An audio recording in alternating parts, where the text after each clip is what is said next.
students, welcome to Agmik Academy. I am your teacher for this lecture. Welcome to revision through MCQ discussion series, and we will be revising the complete concept of the chapter through MCQ discussion. Alright, topic for this lecture is structure of atom. Let's start with the questions. Before starting, make sure you subscribe to the channel so that you can get notifications for the upcoming videos. It will help you to revise the topic thoroughly. Got it? So in the previous lecture on the structure of atom, we have taken up the Bohr's model, and you have learnt about the concept of dual nature of matter also, the de Broglie equation and the Heisenberg uncertainty principle. With the dual nature, we have learnt that in an atom, electron is not moving in a fixed path. Rather, electron is moving in a three-dimensional space around the nucleus. So we talk about the probability of finding electron. We do not talk about the certainty that electron is present at this distance from the nucleus. That is wrong. We will be talking about the probability of finding electron in three-dimensional space. So I mean to say, in this lecture, the main focus is on the concept of orbital, and then we will be taking up quantum numbers to find out the address of electrons, right? So let's start with our work. Question number 1 on the screen. Which of the following is correct order of energy for hydrogen atom? You are given A option 3s 3 equal to 3p equal to 3d equal to 4s, then all are equal, it is said in option A. In option B, 3s 3p 3d are equal, but it is less than 4s, and then 4p 4d 4f they are equal. So question is on hydrogen atom. आपको energy levels के ऊपर comment करना है, किसका energy कम है, किसका energy ज्यादा है. तो याद रखिए, for hydrogen atom energy depends upon n value. Energy depends upon n value मतलब कि सिर्फ आपने प्रिंसिपल क्वांटम नंबर देखना है. n वैल्यू तो मतलब third orbit obviously will have less energy than fourth orbit. Similarly fifth will have even higher energy. So जो भी थर्ड के पार्ट्स हैं 3s 3p 3d they all are of equal energy. After that जो fourth के parts हैं उनकी energy equal होगी, but वो जो फोर्थ के पार्ट्स हैं उनकी एनर्जी थर्ड से तो हायर होगी ना. So keep in mind, option A के अंदर तो सबको इक्वल दे दिया था, 3s 3p 3d all are said to be equal. That is wrong. 3s 3p 3d equal करना है, but they are having less energy as compare to 4s. फिर 4s और 4p इक्वल, 4d भी equal, 4f भी equal.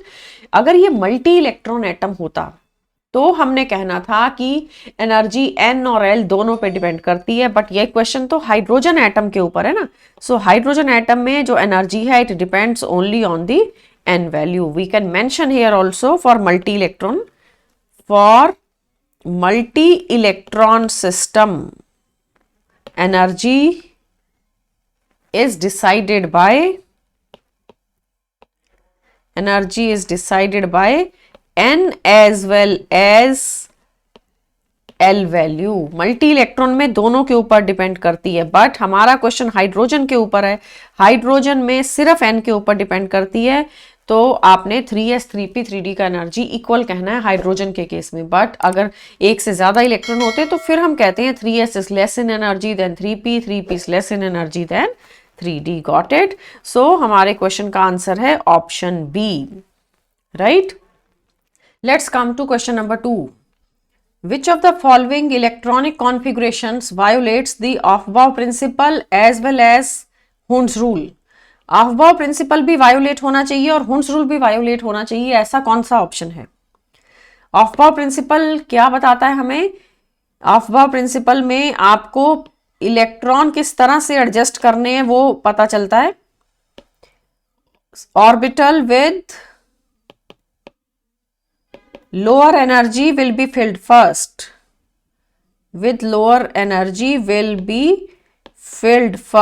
And the one with higher energy will be filled later on. ये आप लिख लो, सब शेल और या ऑर्बिटल एक ही बात है. जिसके एनर्जी कम है उसको आपने पहले फिल करना है. कहने का मतलब हम पहले 1s को फिल करते हैं, फिर 2s, फिर 2p, देन 3s, 3p, फिर आता है 4s, फिर आता है 3d। तो ये ऑफबाउज प्रिंसिपल। ऑफबाउ प्रिंसिपल कहाँ पे फेल हो रहा है वो देखना है। ए ऑप्शन में तो बिल्कुल ठीक है, पहले 3s में 2 इलेक्ट्रॉन डाल रखे हैं और फिर 3p में डालें। बी ऑप्शन देखो, बी में ऑफबाउ प्रिंसिपल फेल कर दिया गया है। बी में पहले एक ही इलेक्ट्रॉन दिया है 3s को, जो कि पॉसिबल नहीं है।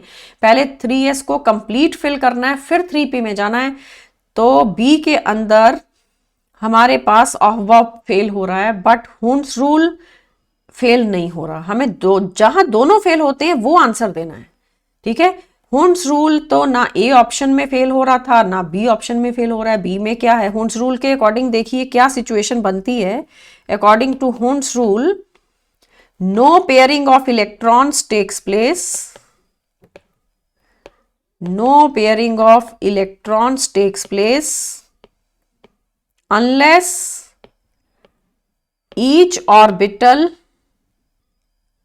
is singly occupied, is singly occupied. No pairing of electrons takes place in degenerate orbitals. ये भी हम मेंशन कर देते हैं कि जिनका एनर्जी सेम है उनके अंदर पेयरिंग बाद में करनी है, पहले सबको सिंगली ऑक्यूपाई कर देना है। तो अगर मुझे P के अंदर 4 इलेक्ट्रॉन एडजस्ट करने हैं तो ऐसा करना पड़ेगा कि X के अंदर, Y के अंदर और Z के अंदर सब में पहले एक एक इलेक्ट्रॉन डाल दिया, फिर क्योंकि 3 हुए ना, अभी 4th डालना है तो X में फिर 2 बाद में पेयरिंग करेंगे। ऐसा नहीं कर सकते कि 2p X में भी 2 दे दो, 2p Y में भी 2 दे दो। ये P4 बनाने का अरेंजमेंट नहीं है, ये रॉन्ग अरेंजमेंट है। This is the wrong arrangement of 4 electrons, right. तो अब हम अपनी ऑप्शंस अगर देखें तो P के अंदर B ऑप्शन में 4 इलेक्ट्रॉन एडजस्ट किए और बिल्कुल ठीक है। X के अंदर 2, Y में भी 1 और Z में 1। तो कहने का मतलब B ऑप्शन में ऑफबाउ फेल हो रहा है, बट हुन्स रूल फेल नहीं हो रहा। C के अंदर आते हैं, C में ऑफबाउ फेल नहीं हो रहा। 3s को पहले 2 इलेक्ट्रॉन दे दिए और फिर 3p के अंदर अरेंजमेंट गलत है। 3p के अंदर हुन्स रूल वायोलेट हो रहा है। 3p में ऐसा थोड़ी ना कर सकते हैं 3 इलेक्ट्रॉन के लिए कि पहले x को 2 दे दो, फिर y को 1 और z को 1 भी नहीं। जैसे कि मुझे C ऑप्शन पे अगर एक्सप्लेनेशन देनी हो, 3p3 है या 2p3 है, तो p3 ऐसे बनेगा ना, एक इलेक्ट्रॉन x के अंदर, एक y में, एक z में, x, y एंड z। ऐसा तो नहीं कर सकते कि आप x में 2 डाल दो और y में 1 डाल रहे हो और z को 1 भी नहीं दे रहे, फिर तो हुन्स रूल फेल हो जाएगा। ये अलाउड नहीं है। This is the wrong arrangement of electrons. कहने का मतलब अगर हम ऑप्शंस को देखें, ए ऑप्शन तो बिल्कुल ठीक है, कोई भी रूल फेल नहीं हो रहा। बी ऑप्शन में Aufbau is violated but Hund's rule is not violated. C के अंदर Aufbau is not violated but Hund's is violated. आपको आंसर देना था कि दोनों Aufbau as well as Hund's rule. तो हमारा आंसर बनता है option D, none of these. दोनों रूल कहीं पे भी फेल नहीं हो रहे, किसी में एक फेल हो रहा है, किसी में दूसरा फेल हो रहा है और किसी में दोनों के दोनों अलाउड हैं। ए ऑप्शन तो बिल्कुल ठीक है, कोई भी वायोलेट नहीं हो रहा, राइट। तो नन ऑफ दीज आपके क्वेश्चन का answer. Next question, the 4 quantum numbers for the highest energy electron in chlorine are. Chlorine के जो ऑर्बिटल्स हैं उनमें आपको क्वांटम नंबर बताने हैं for the highest energy electron. Highest energy electron कौन सा होगा? देखो क्लोरीन का configuration, atomic number 17, we have 1s2, 2s2, 2p6, 3s2, 3p5। Got it? तो 3p5 में फिर डिटेल क्या लिखेंगे? 3px2, 3py2, 3pz1। हमने हुन्स रूल को फॉलो करते हुए ये 5 इलेक्ट्रॉन फिल किए। पहले इलेक्ट्रॉन x को दिया, फिर y को, फिर z को, उसके बाद हमने पेयरिंग करी। Got it? तो अब लास्ट वाला जो है उसके लिए आपको क्वांटम नंबर्स बताने हैं, क्योंकि ये हाईएस्ट एनर्जी इलेक्ट्रॉन है। Highest energy electron, got it? ये एनर्जी हम लेफ्ट पे करते हैं, दिख नहीं रहा है ना पूरा। Highest energy I have to write. तो n is equal to 3 for 3p। अगर n 3 है तो L वैल्यू 1 हो जाती है। ये देखो S, P, D and F, L values are 0, 1, 2 and 3। ये सीक्वेंस याद रखना है, आपके पास ये वैल्यूज हैं। These are the L values. जब भी क्वांटम नंबर्स के क्वेश्चन करेंगे तो ये साइड पर लिख लेना चाहिए कि अगर L 0 है तो S, L 1 है तो P, L 2 है तो D, L 3 है तो F। Got it. So N और L हमने लिख दिया। अब बात आती है M के लिए। M value is 0 and then S will be plus half और it will be minus half. आपका करेक्ट आंसर है ऑप्शन सी। देखो यहां पे ये तो माइनस हाफ दिया है। Got it. तो आपके पास ए ऑप्शन में तो गलत था, एस तो कभी 0 नहीं होता है। बी ऑप्शन में क्या गलत था कि एल को 0 दिया हुआ है, एल 0 तो एस ऑर्बिटल के लिए होता है। डी में क्या गलत है, डी में जो एल है वो 2 दिया है, एल का 2 वैल्यू तो बेटा डी के लिए आता है, ना कि पी के लिए। हमारा तो इलेक्ट्रॉन पी में है ना। ये देखो हमारे को तो 3p1 का कॉन्फ़िगरेशन का क्वांटम नंबर देना है।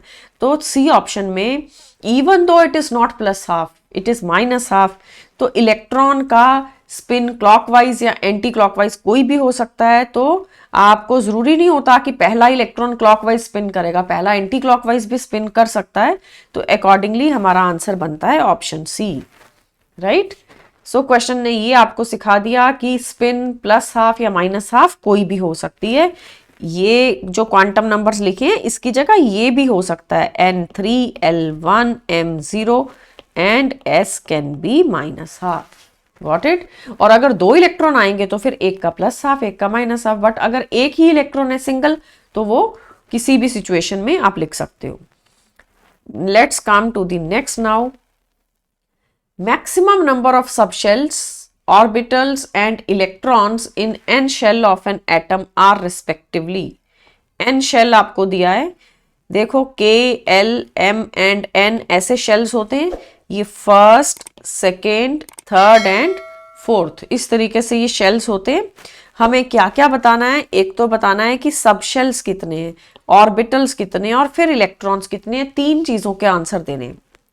Got it. सो फोर्थ आपका शेल है, एन शेल का मतलब it is the fourth shell. तो किसी भी सब शेल में नंबर ऑफ सब शेल्स या सब लेवल्स एक ही बात है।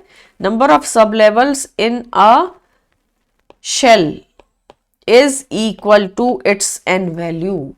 कहने का मतलब अगर आपका फोर्थ ऑर्बिट है तो उसके 4 सबशेल हैं। अगर थर्ड ऑर्बिट है, थर्ड ऑर्बिट के 3 सबशेल हैं। ये बात याद रखनी है। इफ इट इज फोर्थ तो हमने लिख दिया, अगर फिफ्थ होगा तो उसके 5 पार्ट्स होंगे, वो पार्ट्स को हम सबशेल कहते हैं। राइट। तो इस तरीके से नंबर ऑफ सबशेल्स आप एल वैल्यू से भी निकाल सकते हो। जब जब सबशेल निकालना है तो एल वैल्यू चाहिए। What are the possible L values? L values होती हैं 0 to n-1। तो एक 0, फिर आपने n-1 तक जाना है, तो कहने का मतलब total n values. These are the total n values. We can check for, let's say कि n हमारा पास n ऑर्बिट है। n ऑर्बिट का मतलब फोर्थ ऑर्बिट। फोर्थ ऑर्बिट का क्या मीनिंग है कि n इज 4, तो L कितना होगा? ये 0 से स्टार्ट करेंगे, 0 से चलते हुए n-1 पे रुक जाना है। मतलब मैंने n-1 मतलब मैंने 3 पे रोक दिया। तो 4 वैल्यूज दिख रही हैं, एक 0, फिर आपको दिख रही है एक 1, 2 एंड 3। सो किसी भी शेल के अंदर जो सब शेल होते हैं वो n होता है। तो हमारा क्वेश्चन फोर्थ शेल पे था तो 4 आ गया।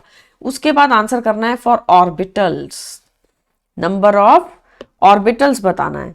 तो नंबर ऑफ ऑर्बिटल्स के लिए हम क्या यूज करते हैं? It is equal to n²। तो आपका फोर्थ शेल था, फोर्थ शेल के 16 ऑर्बिटल्स होंगे। There are 16 orbitals and number of electrons भी चाहिए। तो number of electrons is given by 2n²।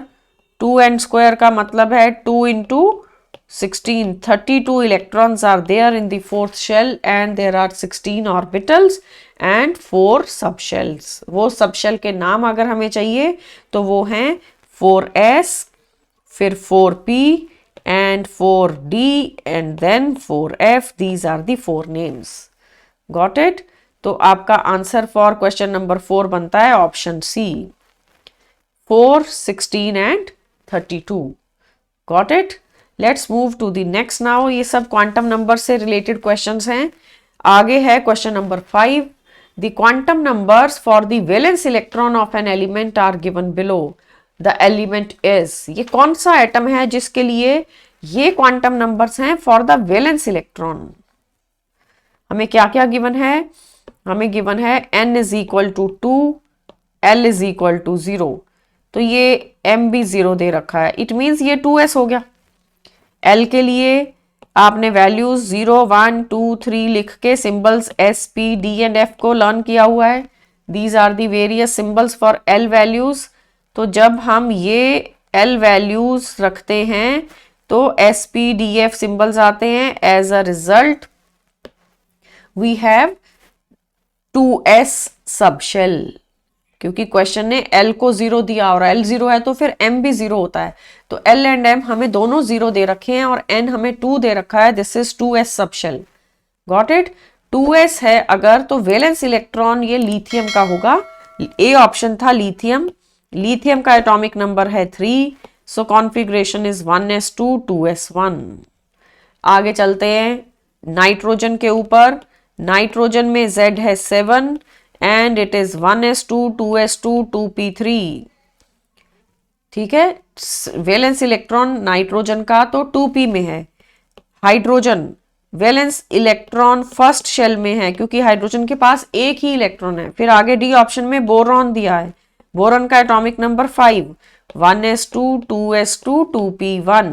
सो कहने का मतलब हमारे को तो क्वेश्चन में जो गिवन है उसमें L वैल्यू 0 दिया है। L 0 मतलब S सबशेल। S सबशेल कहाँ पे आ रहा है? सिर्फ लिथियम के अंदर। Can you see in lithium the valence electron is in 2s, जबकि नाइट्रोजन का तो 2p में है वैलेंस इलेक्ट्रॉन, इसका भी 2p में है बोरॉन का, और हाइड्रोजन का 1s में है। सो n2 and L0, M also 0. This is possible only for the valence electron of lithium. Got it? So आप कॉन्फ़िगरेशन यहाँ से देखो, मैंने all 4 ऑप्शंस के कॉन्फ़िगरेशन लिख दिए हैं। You can verify from the configuration. तो क्वांटम नंबर्स का मेन पर्पस यही होता है कि हमें एटम का कॉन्फ़िगरेशन लिखना आ जाए। Let's move to the next now, question number 6. The number of electrons in an atom having quantum numbers n equal to 4 and s is equal to minus half. ऐसे कितने इलेक्ट्रॉन्स हैं किसी भी atom के अंदर जिनके ये क्वांटम नंबर्स हो सकते हैं? क्या कंडीशन है कि n4 और s माइनस हाफ, मतलब एंटी क्लॉकवाइज स्पिन वाले कितने इलेक्ट्रॉन्स होंगे फोर्थ शेल के अंदर?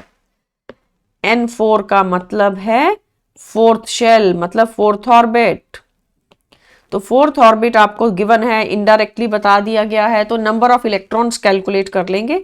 Number of electrons is given bye 2n square, so 2 into 4 square it will B 32 electrons. तो फोर्थ शेल में टोटल 32 इलेक्ट्रॉन्स आते हैं, बट क्या सारे 32 इलेक्ट्रॉन एंटी क्लॉकवाइज स्पिन करेंगे? नहीं, किसी भी ऑर्बिटल में अगर एक इलेक्ट्रॉन क्लॉकवाइज स्पिन करता है तो दूसरा एंटी क्लॉकवाइज स्पिन करता है। All of them can not have the same spin. So we can mention here that out of 32 electrons 16 electrons will have clockwise spin. They will have clockwise spin, मतलब उनका जो S होगा वो plus half होगा, and the other 16 electrons will have anti-clockwise spin. उनका anti clockwise spin होगा। That is S is equal to minus half for them, right? तो out of 32 16 का स्पिन है प्लस हाफ वाला और 16 का स्पिन है माइनस हाफ वाला। हमारा करेक्ट आंसर है option B. right? Simple question but important question. Let's move to the next now, question number 7.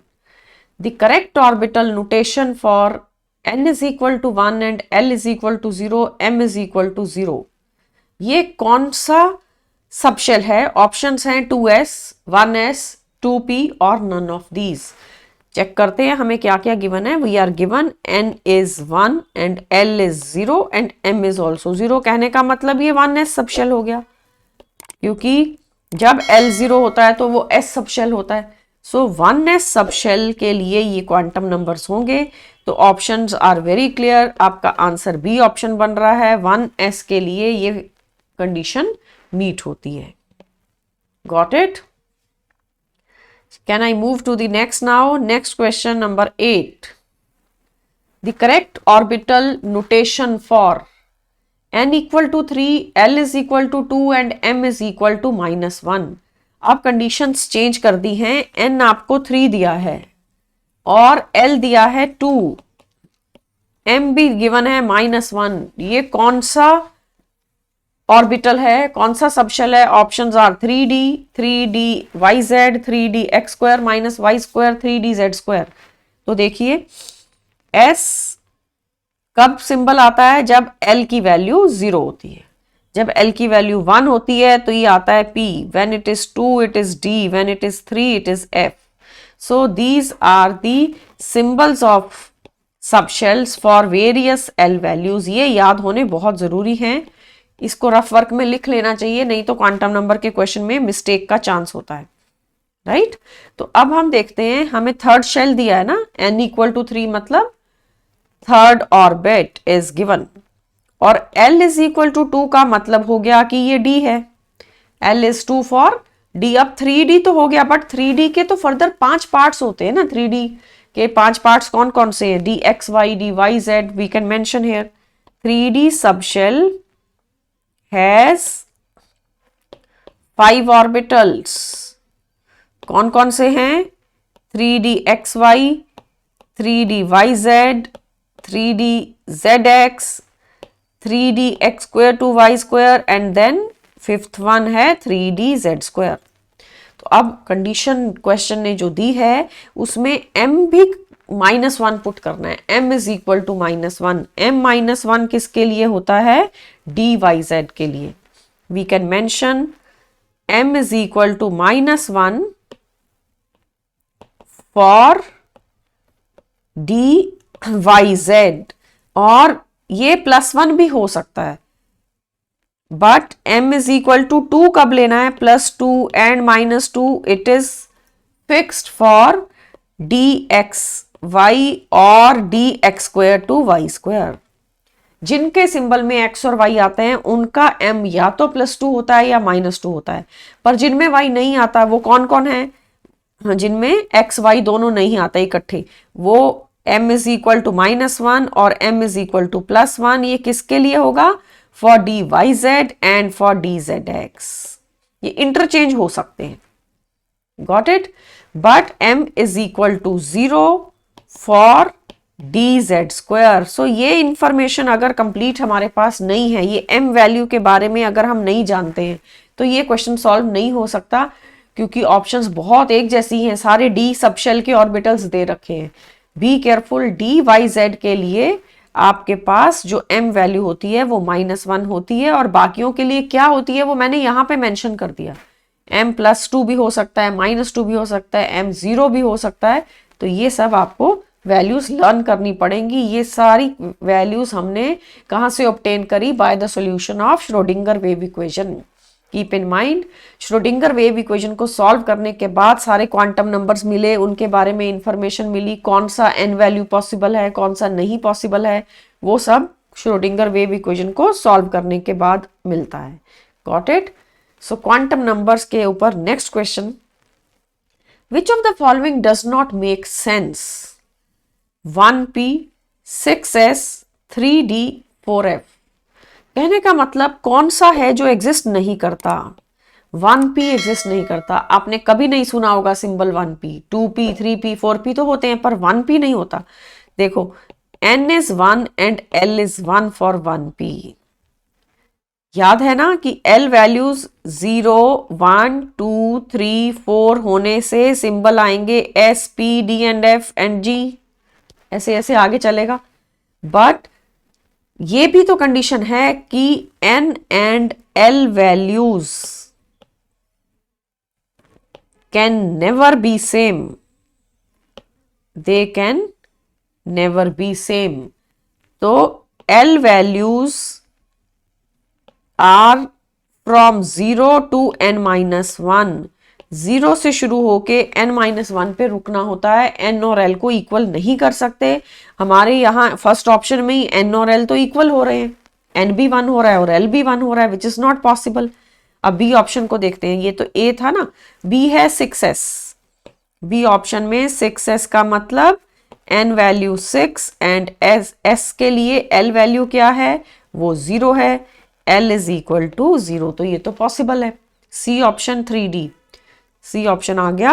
3D का डिटेल देखिए, इसके लिए N 3 और L वैल्यू 2, जब भी D सबशेल आएगा L वैल्यू 2, ये तो पॉसिबल है, ये कोई रूल को वायोलेट नहीं कर रहा। 4F दिया है नेक्स्ट D ऑप्शन में 4F, तो N is 4 and L is 3, that is also possible. So ये वेरियस पॉसिबल कॉम्बिनेशंस हैं। एंड हमारा क्वेश्चन था which does not make sense, तो हमारा क्या कंक्लूजन है कि 1p इज नॉट एग्जिस्टिंग। क्यों नहीं एग्जिस्ट करता, क्योंकि n and l can never B equal. ये तुम्हारे आंसर की एक्सप्लेनेशन है, जबकि 1p के लिए n और l दोनों इक्वल आ रहे हैं और ये इक्वल नहीं हो सकते। Coming to the next now, question number 10, what are the n and l values for 4s and 5f orbitals? These are the values given। 4s की अलग और 5f की अलग अलग वैल्यूज हमें हर ऑप्शन में दे रखी हैं। ऑप्शंस रीड करने से पहले बेटर है हम खुद से वैल्यूज लिखें। 4s के लिए, 4s के लिए n value 4 and l value 0, जब जब s सिंबल आएगा l इज 0। 5f को देखो, n is 5 and l will be equal to 3, got it। तो अब देख लेते हैं किस ऑप्शन में ये लिख रखा है कि l 3 आएगा और n 5 आएगा। ये आपके पास a ऑप्शन में है, b को चेक करो, b में तो l को n से भी बड़ा कर दिया। l तो n के इक्वल भी नहीं हो सकता, उसको उससे छोटा ही रहना होता है, यहाँ तो एक्सीड कर रहा है b ऑप्शन में। d ऑप्शन में क्या मिस्टेक है, डी ऑप्शन में 5f के लिए L4 दे दिया, L3 आता है। हमारा ये सेट ऑफ रूल्स है, L value 0, 1, 2, 3, S, P, D and F, got it. So accordingly N and L symbols were to be identified. दो सबशेल दिए हुए थे, एक 4s दिया था और एक 5f दिया था। आगे चलते हैं, question number 11, N atomic orbital defines exactly the position of an electron relative to the nucleus. It represents the probability of finding an electron at a certain distance from the nucleus, or it has a shape depending upon the spin, or it is always dumbbell shaped। देखो dumbbell shaped तो हर बारी तो नहीं होता ना orbital. Keep in mind, s orbitals are spherical in shape, p orbitals जो होते हैं they are dumbbell shaped, उसके बाद d orbitals they are double dumbbelled।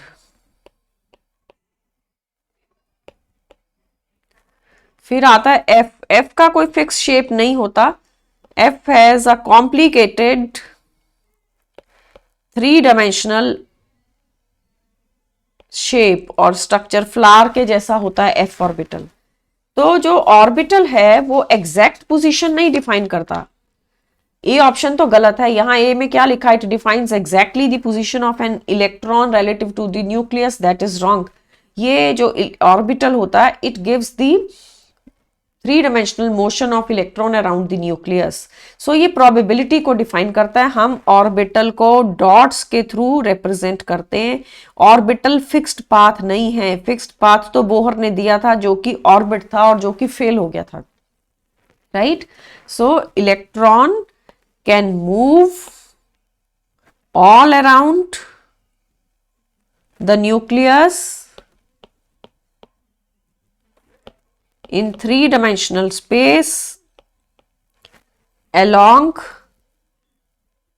x, y and z axis, किसी भी तरफ ये मूव कर सकता है.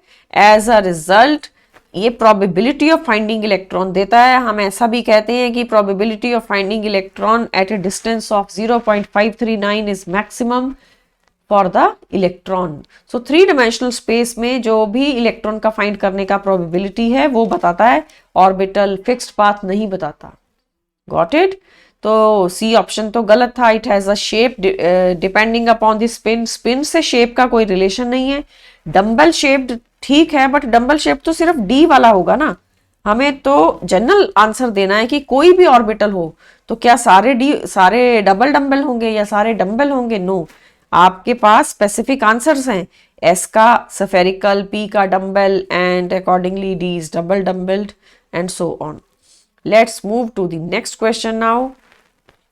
In hydrogen atom, when an electron jumps from 1s to 2s orbital, the energy is released or it is absorbed, or size of atom increases or size of atom decreases. Electron 1s से 2s में जब jump करेगा, keep in mind 1s का energy कम है, 2s का energy ज़्यादा है. जैसे जैसे एनर्जी लेवल डायग्राम में ऊपर जाते हैं तो एनर्जी एब्जॉर्ब करनी पड़ेगी इलेक्ट्रॉन को. ये ग्राउंड स्टेट है. This is the ground state of hydrogen atom. तो जब इलेक्ट्रॉन को ऊपर जाना है तो एनर्जी बाहर से कोई दे रहा है तभी इलेक्ट्रॉन फर्स्ट ऑर्बिट से दूसरे ऑर्बिट में पहुंचेगा. 1s से 2s में जाएगा, वरना वो फर्स्ट ऑर्बिट में ही रहेगा. So energy of 2s is more than energy of 1s. Therefore energy has to be absorbed. Energy absorb करने के बाद ही इलेक्ट्रॉन किसी हायर ऑर्बिट में जाएगा. तो अगर हायर से लोअर में आना है फिर एनर्जी रिलीज होगी, बट यहां तो लोअर टू हायर जाना है ना, यहां तो 1s से 2s में जाना है. So it will be absorbed. Got it? Let's come to the next now. Question number 13th. An orbital for which electron probability distribution is spherically symmetric about the nucleus is.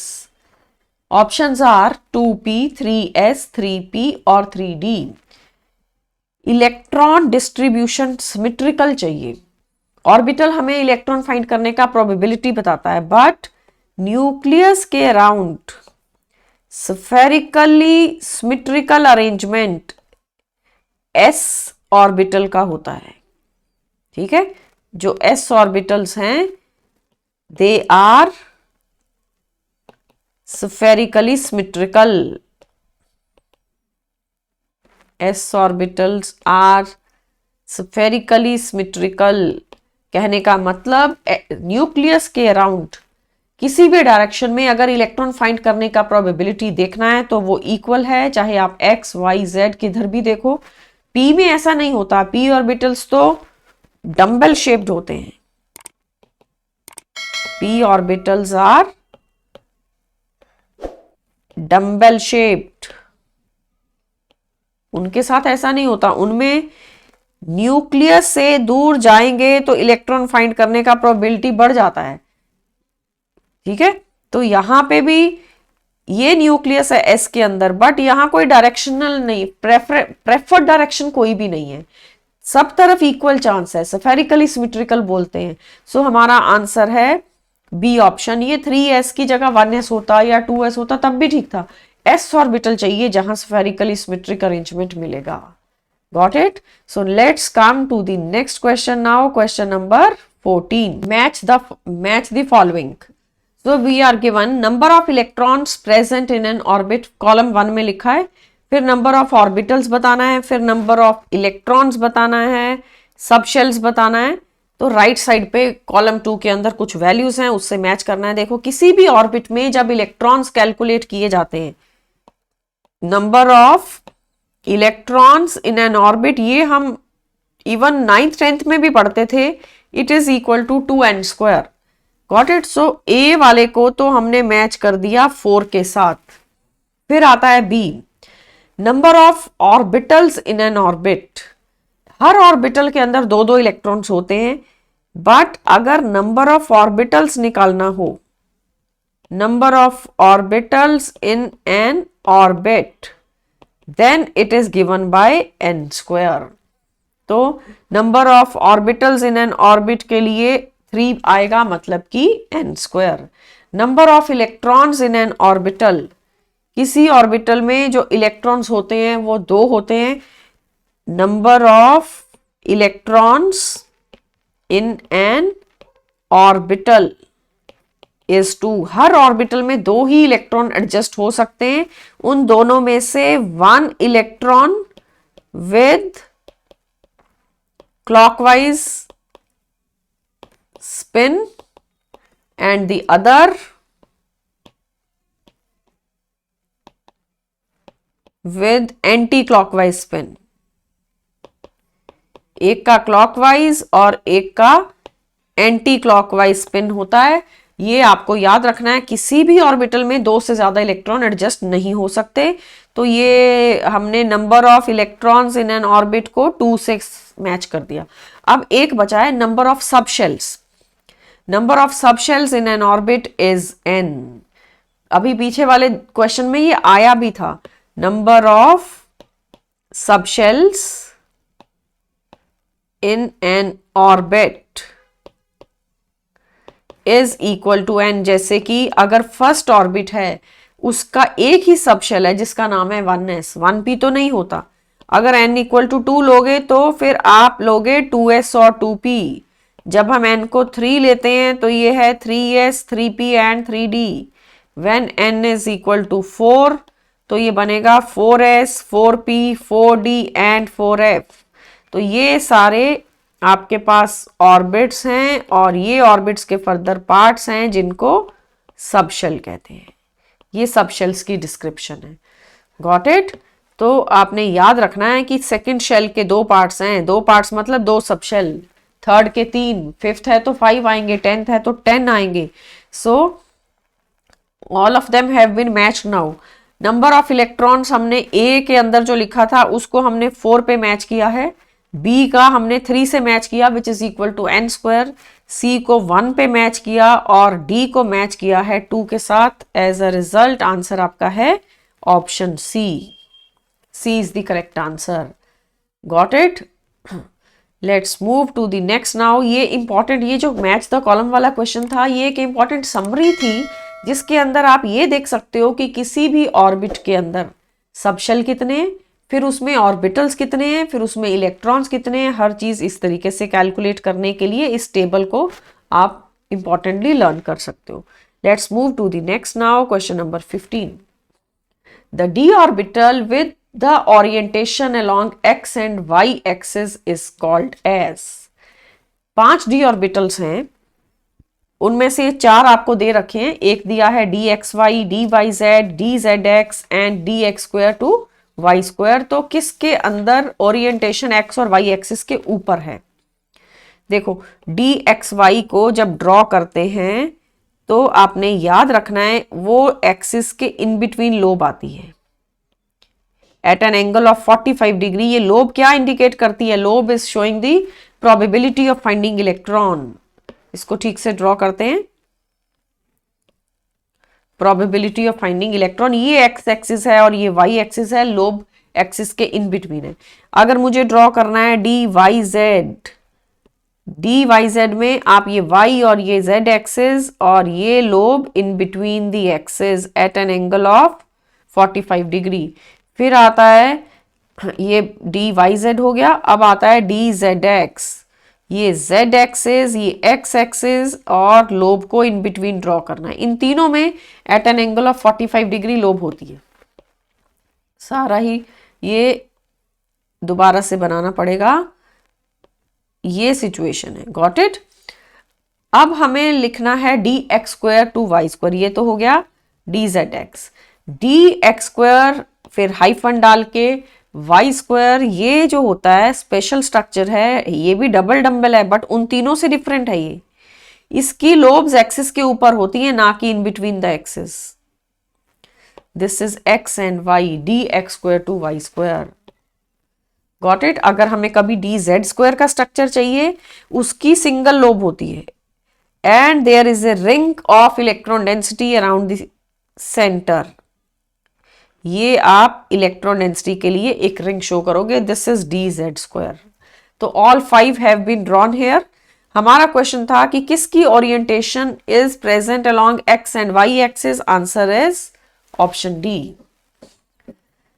Right.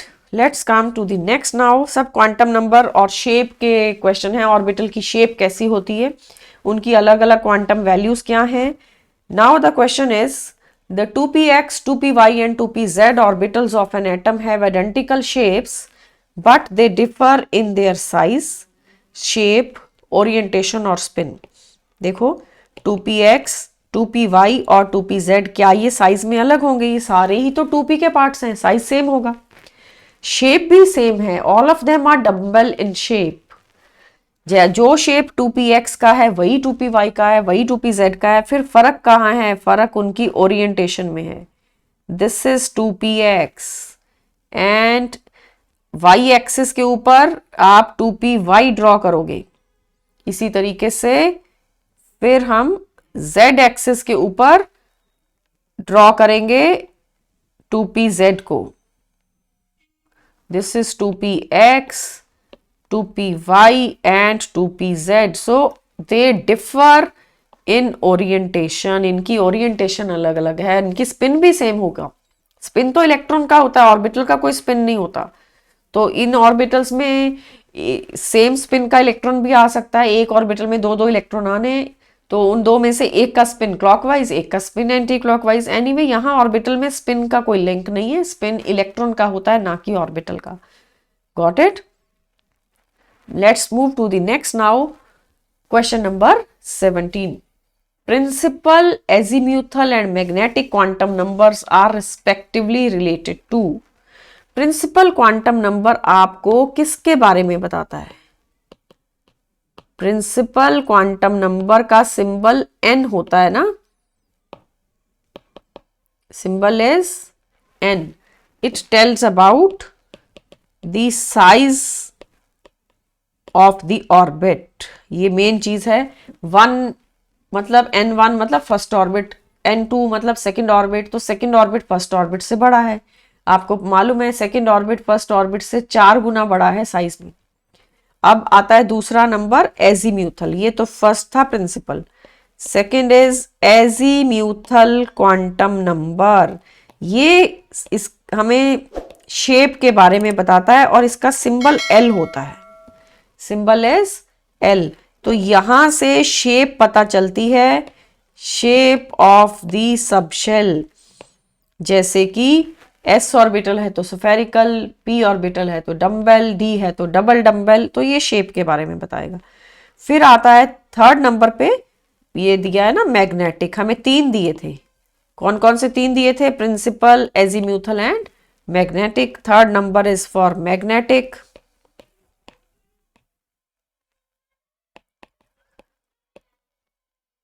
Magnetic quantum number का symbol है small m and it tells us about the orientation.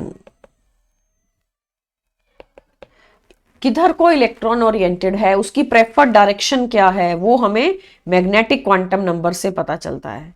क्योंकि electron जब move करेगा, electron जब spin करता है, जब revolve करता है, it behaves like a tiny magnet and earth is a very big magnet.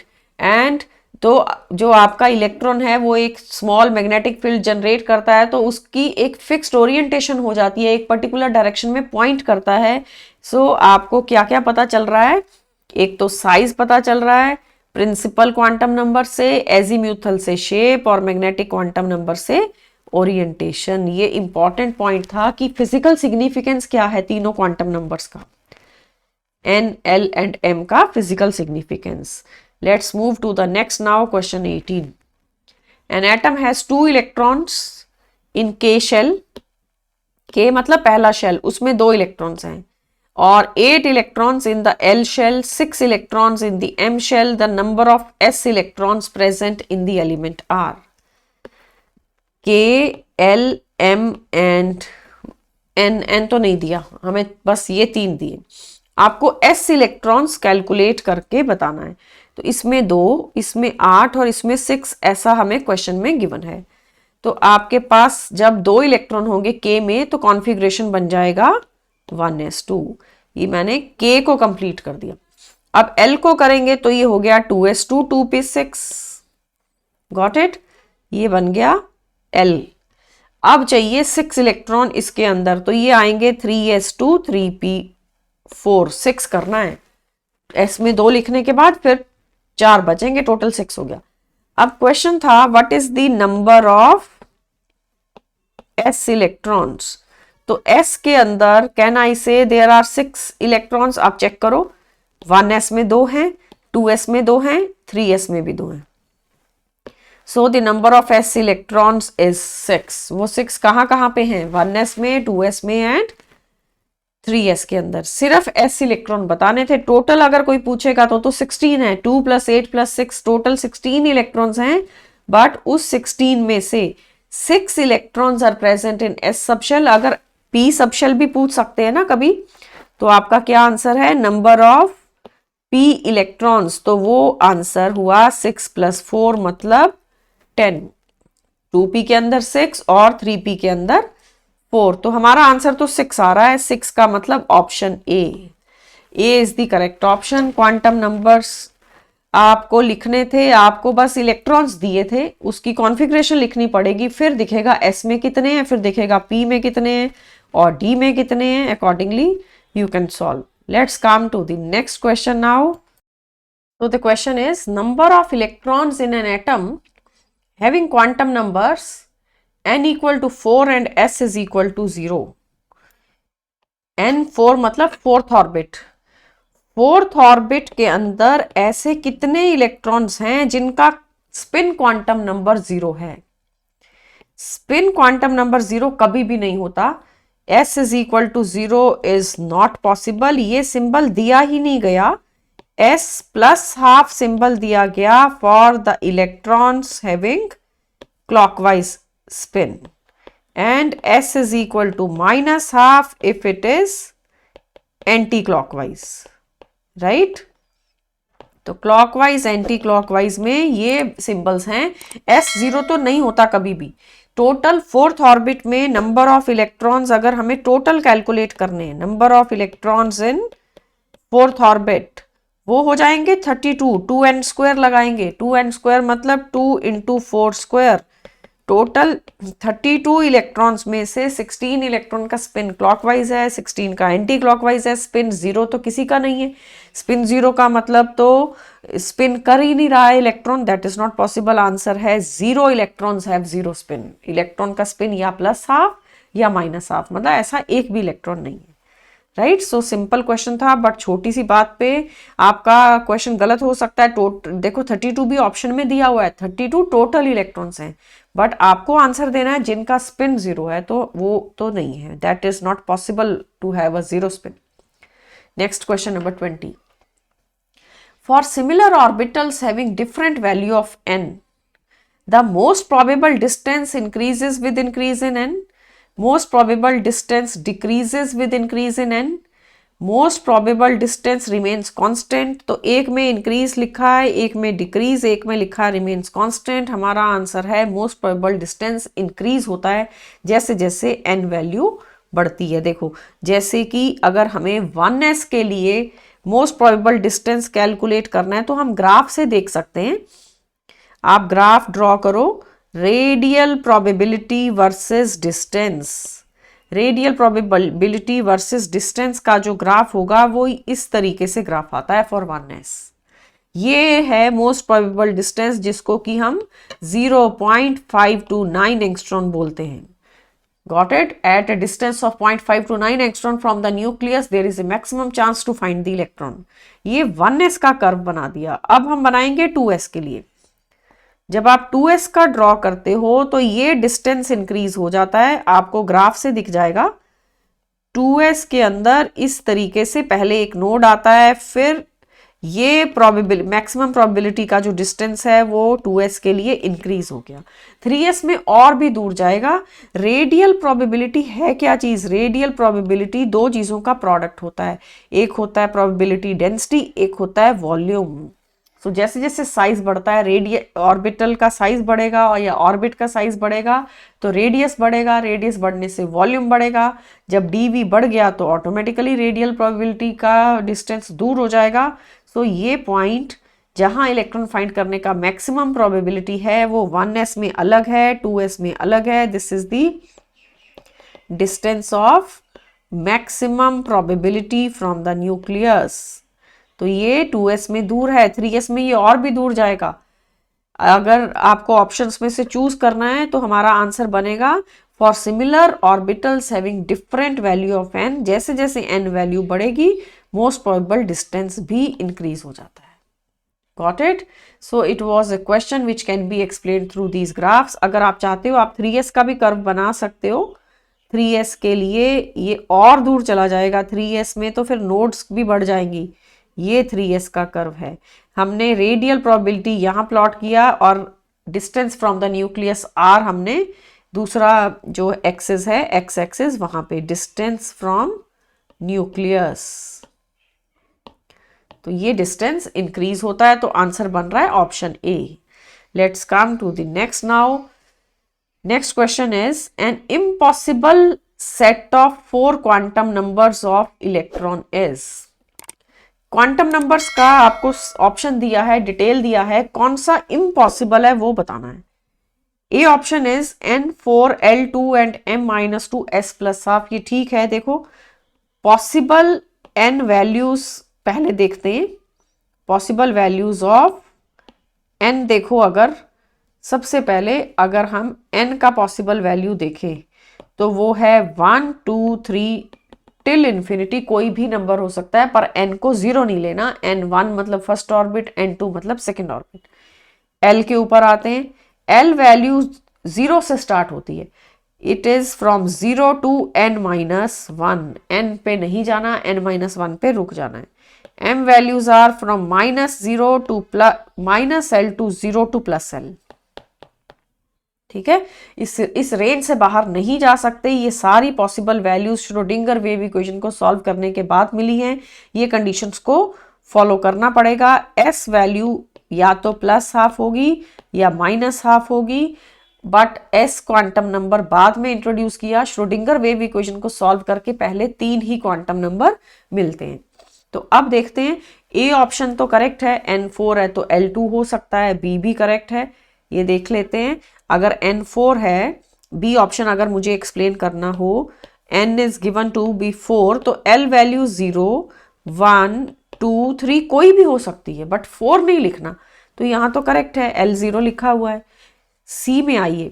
सी में n equal to 3 l is equal to 2। ये ठीक है। सी ऑप्शन में n3 है, l को चाहे 0 या 1 या 2 कुछ भी लिख सकते हो। तो यहाँ l2 दिया, that is okay, but m गलत है। m को क्या दे दिया? अगर आपके पास m वैल्यू का कैलकुलेशन चाहिए तो -l टू 0 टू +l, मतलब l अगर 2 है तो m चाहे -2 चाहे -1 0 एंड देन 1 या 2 ये वैल्यूज लिख सकते हैं, पर -3 तो नहीं लिख सकते ना। यहाँ पे तो -3 दे दिया, l2 को रख के m को -3 दे दिया, which is wrong. s+½ is okay. So c में मिस्टेक था। डी को चेक करते हैं। n अगर 5 है, l3 है, that is possible. m0 s+½ that is also possible. तो आपके पास रॉन्ग वाला ढूंढना था ना, विच इज इम्पॉसिबल। हमारा आंसर बनता है option C. C option is not correct. Got it? Coming to the next now, question number 22, sorry. For the azimuthal quantum number L, the total number of magnetic quantum numbers is given by, the various options are given to you. ये बात याद रखिए कि जो m values होती हैं, they depend upon, m values depend upon the L values, right? तो हमारे पास टोटल m वैल्यूज कितनी है? Total m values are equal to 2l plus 1। m का टोटल वैल्यू निकालना है अगर, तो 2l प्लस 1। तो क्या हम इसको l की फॉर्म में लिख सकते हैं? 2l can be written as m minus 1, hence l can be written as m minus 1 upon 2। तो अब ऑप्शंस पे देख लो, हमारे पास l equal to m minus 1 upon 2 आ रहा है, means b is the correct option, right. For the azimuthal quantum number L, the total number of magnetic quantum numbers is given by m minus 1 upon 2। बस याद रखने की बात ये थी, ये अगर आपको याद रहता है तो आप फिर L कैलकुलेट कर सकते हो। ये जो आपका m है ये ऑर्बिटल्स को रिप्रेजेंट करता है, और जो L है ये सबशेल को रिप्रेजेंट करता है। L एक सबशेल में ऑर्बिटल कितने होंगे? वो है 2l plus 1, right. Next question आता है 23। m value not possible for A double dumbbell shaped orbital. Double dumbbell shaped orbital हो तो कौन सी m वैल्यू नहीं आएगी? Not possible. आपके पास 0, -2, +3 एंड -1 ये ऑप्शंस हैं। देखिए डबल डम्बल है कौन सा? डबल डम्बल डी सबशेल है। डबल डम्बल शेप्ड ऑर्बिटल कौन सा होता है? डी के orbital, D subshell, these are the D orbitals. तो उनके लिए एल वैल्यू क्या है? एल 0, 1, 2, 3, 4 ऐसे ऐसे हम सिंबल लिखते हैं, S, P, D, F, G। तो हमारे को दिया है डी सबशेल, तो आप चेक कर लो डी सबशेल के लिए तो L2 होता है। यहाँ 3 ऑप्शन में दे रखा है, 3 पॉसिबल नहीं है। आपका आंसर बनता है नॉट पॉसिबल के केस में ऑप्शन सी। डी सबशेल के लिए ये m 0 हो सकता है, क्योंकि L अगर 2 है फॉर अ डी सबशेल तो ऑटोमेटिकली फिर m वैल्यूज क्या रहेंगी? m values are -2, -1, 0, 1 and 2। ये 3 नहीं हो सकता, ये -3 भी नहीं हो सकता, राइट। सो ये छोटे छोटे पॉइंट्स हैं जो कि याद रखने पड़ते हैं ताकि क्वांटम नंबर्स के क्वेश्चन ठीक हो सके। Next is the question 24। The quantum number L and the number of electrons n in the subshell are related by. You are given quantum number L and number of electrons का symbol n दिया है। देखो number of electrons आपको calculate करना है इन a subshell. क्यों, कहाँ लिखा है सबशेल? क्योंकि L बोला है। ये जो L होता है ये सबशेल को इंडिकेट करता है। Got it? तो अब हम पहले नंबर ऑफ ऑर्बिटल्स निकालते हैं। Number of orbitals in a subshell is equal to 2l plus 1। Number of orbital m से मिलता है और ये हो गया 2l प्लस 1। अब each orbital can accommodate maximum 2 electrons. Therefore अब 2l प्लस 1 अगर ऑर्बिटल्स हैं और हर ऑर्बिटल में 2-2 इलेक्ट्रॉन हैं तो आप 2 से मल्टीप्लाई कर दिए ताकि नंबर ऑफ इलेक्ट्रॉन्स मिल जाए। Therefore, number of electrons in a subshell will be equal to 2 into 2l plus 1, which is equal to 4l plus 2। 4l plus 2 की ऑप्शन आपके पास C के अंदर है। नंबर ऑफ इलेक्ट्रॉन्स का सिंबल n था, L symbol था subshell का, सो 4l plus 2 electrons एक सबशेल में एडजस्ट होंगे। Let's move to the next now, last question. The quantum number which determines the energy of a subshell is। क्या quantum number n से energy determine होती है, या L से होती है, या n प्लस L बोथ से, या फिर नीदर n नॉर L? देखो एनर्जी जो है, energy is decided by n as well as L। अकेले n से एनर्जी डिसाइड नहीं होती। हायर n तो एनर्जी हाई, वो तो ठीक है, थर्ड ऑर्बिट का एनर्जी ज़्यादा है सेकंड से, फोर्थ का थर्ड से ज़्यादा है। बट अगर हम थर्ड शेल की बात करें, फॉर एग्जाम्पल मैंने थर्ड शेल लिया, थर्ड शेल के भी तो पार्ट्स हैं ना अंदर, 3s 3p एंड 3d, ये पार्ट्स हैं। तो क्या इन सबकी एनर्जी सेम है? नहीं। Energy of 3s is less than 3p, it is less than 3d। This is the sequence of energy, right. तो एनर्जी 3s की कम है, तो क्या सिर्फ n वैल्यू से डिसीजन हो रहा है? n तो सबका सेम है, n तो सबका ही 3 है। n एंड l, इसका n प्लस l वैल्यू अगर मुझे 3s का लेना है तो ये बनेगा 3 प्लस 0। अब मुझे n प्लस l वैल्यू निकालना है 3p का, तो 3 प्लस 1। अब निकालना है n plus l value 3d का, 3 प्लस 2 5। तो कहने का मतलब n प्लस l वैल्यू अगर हाई होती है तो एनर्जी हाई होती है। If n plus l value is higher then energy of subshell is also higher. Energy of subshell is also higher, got it. तो n और l दोनों मिलकर डिसाइड करते हैं, अकेला n से डिसीजन नहीं लेना है। बी केयरफुल, क्वेश्चन में हम गलती से आंसर ए दे सकते हैं क्योंकि ऐसे लगता है कि n हाई तो energy high, that is true, but अकेला n नहीं है, उस n के अंदर के जो पार्ट्स हैं जिनको हम सब शेल या सब लेवल कहते हैं उनको भी कंसिडर करना पड़ता है, राइट। तो n एंड l दोनों से जाके आप एनर्जी का डिसीजन लोगे, got it. So in this lecture we have learned about the quantum numbers. एक शेल के फर्दर पार्ट्स जो कि सबशेल, सबशेल का फर्दर पार्ट ऑर्बिटल, उनकी डिस्क्रिप्शन के लिए क्वांटम नंबर्स हैं। शेल को रिप्रेजेंट करता है प्रिंसिपल क्वांटम नंबर, सबशेल को रिप्रेजेंट करता है एजीम्यूथल क्वांटम नंबर जिसका सिंबल L होता है, और लास्ट में ऑर्बिटल को रिप्रेजेंट करता है मैग्नेटिक क्वांटम नंबर जिसका सिंबल M है।